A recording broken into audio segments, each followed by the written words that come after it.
Again, welcome. It's a joy to see my friends in Pune, of which I have very many. The topic tonight is something that Xenia asked me to talk about, which is how to serve, and meaning actively, busily serving, and at the same time keep the Guru and God and joy still in our hearts. And this is a challenge because working, serving, whether it's raising a family, whether it's big events, like when you all have Jyotishji, Deviji there for a few weeks, and it's a very busy time, and sometimes an intensely busy time. And how do we not lose our center? Because it's very, very easy for that to happen. In the Bhagavad Gita, Krishna gives some advice, one very important, essential piece of advice on this. In chapter 3, stanza 19, he says, "Therefore strive conscientiously during the performance of all actions, whether physical or spiritual, to act without attachment. By activity without self-interest, one attains the supreme." And Swamiji just writes, I'll just read two sentences that he says, "Physical actions are performed by engaging the life force on a material level of reality. Spiritual actions are performed by withdrawing the life force. Spiritual actions are performed by withdrawing the life force from the physical body. To act spiritually in this world means to be conscious of the indwelling self and to radiate that inner consciousness outward to others and to the world." And so yogis they're in sort of a quandary, because we are taught, yes, to act without attachment, but this doesn't mean to be disinterested in what we're doing and to be lackadaisical about it and just to say, oh, whatever, I'm not attached, because then one doesn't really put out the right kind of effort and concentration. That's not the right kind of right action. Arjuna, in fighting the battle of Kurukshetra, he couldn't be indifferent. He had to be really focused on achieving victory and winning the individual battles each day and concentrating and doing his very best. He couldn't just be completely lazily disinterested in some false spirit of non-attachment, which unfortunately many yogis do. But on the other side of it, if we're keenly interested in putting out energy and doing it really well and focusing on doing it well, so what happens sometimes, we start to get stressed out by it because we're trying so hard and we forget God, and we start to become attached to the results in a little bit of the wrong way. And so this is kind of this pushing and pulling that happens inwardly for the yogi as we're striving to serve. And Master put it in a very good way in the vow that he gave for renunciates to take, which he called the renunciate's valiant vow. And one of the lines in there is very unusual. It's the vow that his renunciates take, that in carrying out thy wishes, I will be ambitious. And we don't think of renunciates as being ambitious. We think of just the opposite, of being non-attached. But people think non-attached means, again, being indifferent. And it's not. We're striving to do the very best in whatever we do and putting the right kind of energy. But the way that we do it in the right way is what Krishna advises here, which is that when we act with the awareness of God within ourselves, and we act from our center. And then we can put out a lot of energy, the right kind of energy. And Swamiji, he himself had to go through this. It wasn't his nature to be so engaged in the world. He is and was a great yogi from many Himalayan lifetimes of seclusion and deep meditation. In this lifetime, he had to really be very, very active for God and put out a lot of energy. And so he talked about this because he also understood that for many of us, that's what we would be doing too. He wrote an article for our magazine that Ananda used to put out years ago. And the title of it was interesting: Avoid Burnout, Make Inner Peace Your Priority. And he wrote about And the way he put it, he said, make inner peace your bottom line. By preserving your inner peace, you will succeed better at whatever you do than if you're always, quote, on the job. And this is very important to remember because we think that karma yoga is just always being active, putting out energy, going from one thing to the other. And it can be restless inducing and restless causing. And when that happens, we start to lose focus. We start to be less effective because it's not just about running around. There's that expression in America, running around like a chicken with its head cut off. And I've worked with animals at times in my life, and I've never seen this, but apparently what happens when they kill a chicken for cooking it, they chop the head off, and sometimes it still runs around the yard without a head. I don't know how it does this, but it's just the nervous system does it and just running crazily. And people do this. Yogis run around like chickens with their heads cut off sometimes because they just get caught up in activity and I'm not pointing my finger at anyone else, I'm saying we can lose our center very easily by being too active outwardly. And the way to come back to it is by just having the presence of God and the Guru at all times. And this is what Swamiji did. I've talked about this in previous satsangs. I'll probably never stop talking about it. But it was a practice of Swamiji's to mentally chant Om Guru, Om Guru, Om Guru. Often, maybe all the time, I'm hearing more and more stories from people who have told amazing things about Swamiji chanting Om Guru.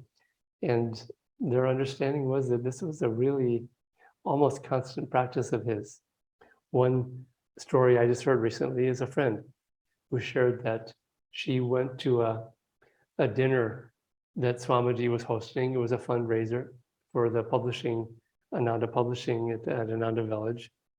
And she was the first one to attend, to come in the door at the Crystal Hermitage. And Swamiji didn't hear her enter. And he didn't see her. And when she came around the corner and she heard Swamiji whispering to himself, and she was very curious, what is he whispering? I want to hear. And she listened very closely to what he was whispering. And he was whispering, Om Guru, Om Guru, Om Guru. And this woman, when she recounted the experience, it made a big impression on her. And her response, what did she say? If it works for him, it can work for me. And so she made it as a lifelong practice also.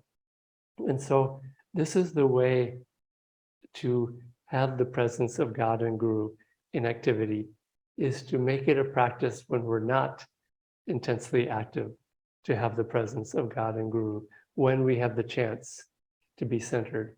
Because then you'll find that when you make it a habit and a regular practice to be praying to God, to talking to God as the Divine Mother or the Guru throughout the day as much as we can, what happens is that over a lifetime, it really builds a lot of momentum, and it really starts to become more and more the default, where we just keep defaulting back to.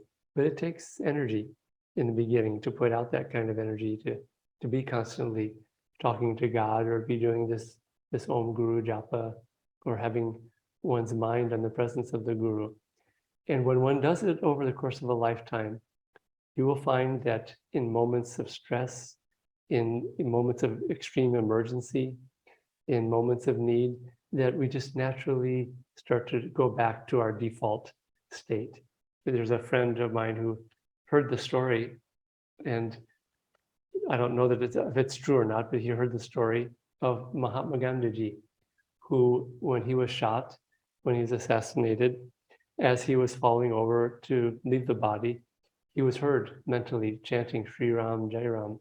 And my friend, he thought, gosh, I hope that when I die, I remember to be chanting to God and to the Guru.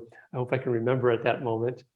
And I laughed, and I teased him, and I said, you don't remember. It's just that if you are chanting that way your whole life, as much as you can, it doesn't have to be perfect. But again, I've seen this in my own life, that when I put out the effort over the decades to talk to God, to chant to God, as I'm falling asleep, in moments of stress, in moments of need, to pray to God, to share my worries with God, that I find more and more that when sudden stressful situations come up, my immediate response is to go to God and Guru in a natural way, not in a fearful way of running to God, but just in a natural way of just my heart automatically going to God and to the Guru, because I know that comfort and peace lies there. Now, Swamiji also, in this article that he wrote, he gave some points about how to keep that inner peace. And I'll mention these things, but before I do, I'll just talk about something that I observed from watching him over the decades at Ananda Village, that he would take time to pull back from activity. It wasn't just constant activity for him. He would take weeks or even a month or two for seclusion at times to pull back from activity. And this was a regular practice of his that I saw over the decades. He wasn't always doing.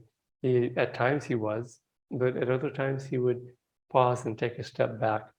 And I noticed this at Ananda Village. It's there in the mountains of California. So you have a more obvious 4 seasons: summer, fall, winter, and spring. And the summer is the busiest time, spring and summer. And the guests arrive, more and more guests arrive at the retreat center. The gardens are growing and people are busy with harvesting crops and growing crops. And it just, the days are much longer, noticeably so. It can be light until 9:30 at night. And so people tend to be very, very busy in the summer. But then fall comes, starts to get colder, the days get much shorter. Winter comes and it starts getting dark almost by like 5:30 in the afternoon even. And the days get very short, it gets very cold. People spend more time indoors. And it's very natural just to have that time of winter to be very much more interiorized, to have more time for meditation, to be less doing. And so there is a natural rhythm and balance to this that's very important to remember. And so during these times of intense activity, yes, be intensively active, but for God. But then when they end and we have a little bit of a pause, be sure to go back into that center. And you'll find that over the course of a lifetime of doing this, that the center tends to get stronger and stronger and stronger, and almost natural in our ability just to be able to come back to center, even in the midst of intense activity. So Swamiji gives 5 points to avoid burnout, as he puts it. 1, he says, stay true to your priorities, meaning that very often in the doing, we jump from one thing to another, and we sometimes forget why we are even doing this, which is our priority. Number 1, inner peace. Swamiji once said, he said that when I am too active or when I start to lose my inner peace because of some pressure on me, he says, I will pull back and I will take a step back and stop, even if there's work that needs to be done. He also said in this context, in this article, that he said, if someone writes me a letter and I just don't feel to answer it, he says, I won't, because if it just takes me out of myself and takes me away from my main priorities and takes too much of my time, it's not doing the right thing. And so he just, people making demands on him, which they did a lot, he just focused on what God gave him to do rather than jumping from one thing to another because this person wanted this, that person wanted that. The second thing he said, focus on the present, which means be in the moment and focused on what you were doing. I saw this when I was on his staff. I remember one time I had a letter that I was writing on his behalf, and I brought it down to his office where he was working on writing a book. And he was so focused on writing the book, and he called me down to look at it. So he wanted me to go down there. And Swamiji didn't believe in multitasking. He believed in focusing on one thing at a time. And so I brought that letter down for him to review, and he heard me come in. He continued typing to finish what he was focused on, the thought or the sentence or paragraph. Then he stopped, he paused, and then he turned around to me in a very centered, very measured kind of a way, with energy, but with deliberation. And then he asked for the letter. He didn't make small talk or anything. He looked at the letter, he concentrated completely on this letter, read every word, made a few comments, handed it back to me, and then got back to working on the book. So if we really focus on what we are doing, it actually helps to center us in a really, really good way. And I've seen this. If I really focus on what I'm doing, and whether it's writing or gardening or even just walking outside in nature rather than looking at my phone or listening to music, but just looking at the birds and the trees and being in the moment, I find that it's just extraordinarily peace inducing to be in the present and focused on what is right in front of us. The third thing Swamiji says, see God in everything. And this is, if we have God in our hearts, we will see God in everything. It's that simple. If we have God in our minds, we will see God everywhere. I remember a sage once said that if you walk everywhere wearing rubber-soled sandals, then everywhere you walk, you will be walking on rubber. In other words, you'll bring the same material everywhere you walk. You won't be walking on the earth. Everywhere you go, you'll be walking on that same material. And what he was really talking about was if our minds are on God, everywhere we go, we will see God everywhere. We will walk with God everywhere. Another one that Swamiji said is concentrate one-pointedly from your inner center. And it's hard to concentrate from our center when we are uncentered. And so just try to find that way to pause and to come back to our inner center whenever we start to lose our inner peace and we start getting too agitated with the demands that are being made of us. So these are tips that Swamiji gave and that he lived. I mean, he had to face the same thing.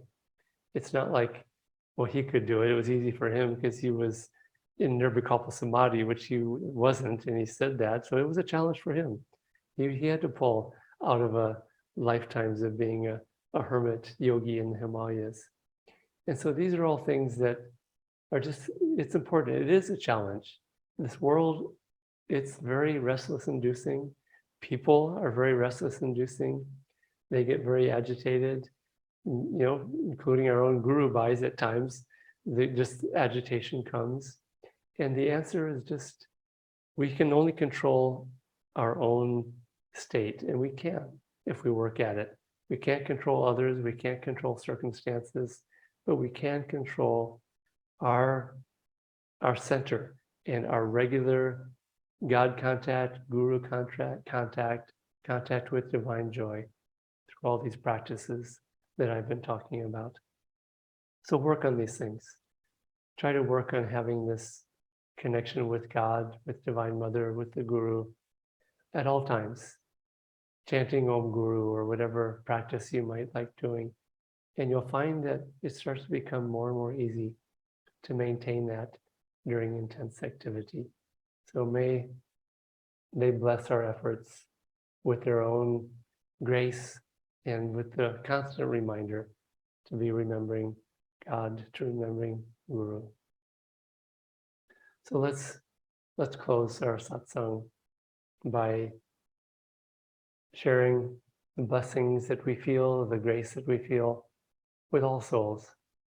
This world, there's so much need in this world right now, so much violence, greed, just unhappiness, sorrow, God forgetfulness really in the end, because if people remembered God at all times, there would be peace in people's hearts and there would be peace everywhere. So let's pray that Divine Mother send that grace to all souls and we can act as her instruments. Divine Mother, thou art omnipresent. Thou art in all thy children. Manifest thy healing presence in their bodies, minds, and souls.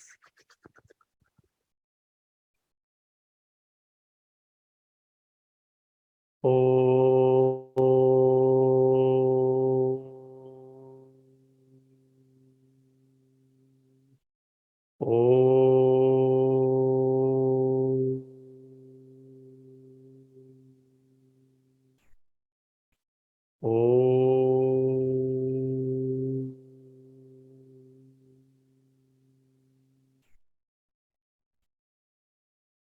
Divine Mother, may thy love shine forever on the sanctuary of our devotion,